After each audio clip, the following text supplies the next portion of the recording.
को, प्रजा के व्यापारियों को, प्रजा की माताएं बहनों को, किसी को कोई फर्क नहीं पड़ता था। केवल सत्ता का हस्तांतरण दूसरे राजा के पास जाता था और जो राजा आता था वो चलाया जाता था। लेकिन पहली बार लगभग 700 ईस्वी के अंदर भारत के अंदर पहली बार मलेच्छों का आक्रमण हुआ।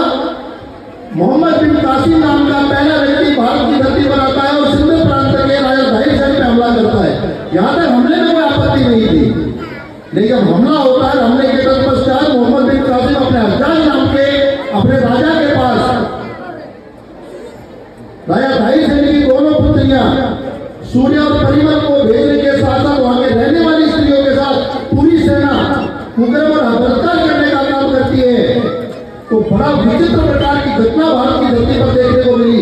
पहली बार कोई आक्रमण सामने नजर आया। पहली बार लगा कि सत्ता नहीं, इस बार आक्रमण ऐसे लोगों का हुआ है जो देश की संस्कृति का नाश करने के लिए उतार हुआ है। वहां की राजा दाहिर शाह की पत्नी और राजा दाहिर शाह का बेटा बजान बताकर भागता।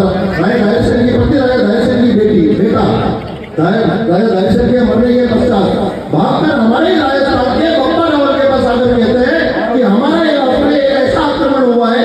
ये बात आज से रिलेटेड है, ये मैं यह नहीं कहता। जब यहाँ आते हैं और आकर कहते हैं कि हमारे कैसा आक्रमण हुआ है, तो उन्होंने सुना और आश्चर्यचकित हुए कि हमारे तो जो सीधा सीमा का विस्तार हुआ करता था, ये किस प्रकार आक्रमण, जहाँ माता बहनों के बलात्कार हो रहे हैं, जहाँ लूट खसोट हो रही है, जहाँ जमीनों के साथ व्यक्तियों को मारा जा रहा है और जहाँ धर्मांतर के अंदर धंधा चल रहा है। पहली बार देखा, इसको स्वीकार नहीं किया जाएगा, किसी कीमत पर स्वीकार नहीं किया जाएगा, क्योंकि मातृशक्ति हमारे मस्तक का चंदन है। उस बहनों के साथ अगर वो गलत काम करने का काम करेगा तो हम स्वीकार नहीं करेंगे। प्रजा हमारी भगवान तुल्य है, माता तुल्य, पिता तुल्य है, उस प्रजा का कुछ होगा तो स्वीकार नहीं होगा। सेनाओं को एकत्रित किया, अपने आड़ोसी पड़ोसी राजाओं को संदेश भिजवाए, हमारा आपसी विवाद होगा। लेकिन आज भारत की धरती पर एक ऐसा मलेच्छ जाति का है जो भारत की संस्कृति का नाश करने को उतारू है। इसको उखाड़ कर नहीं फेंका गया तो आने वाला समय हमारा नाश की ओर जा रहा है। सभी राजा एकत्रित होते हैं, उसको इतना बुरी तरह मार के राजा बिन कासिम के आगे तक खदेड़ के आते हैं और अफगानिस्तान से आगे तक खदेड़ के आते हैं और इतनी बढ़िया मार मारते हैं कि 400 वर्षों तक, कितने वर्ष, 400 वर्षों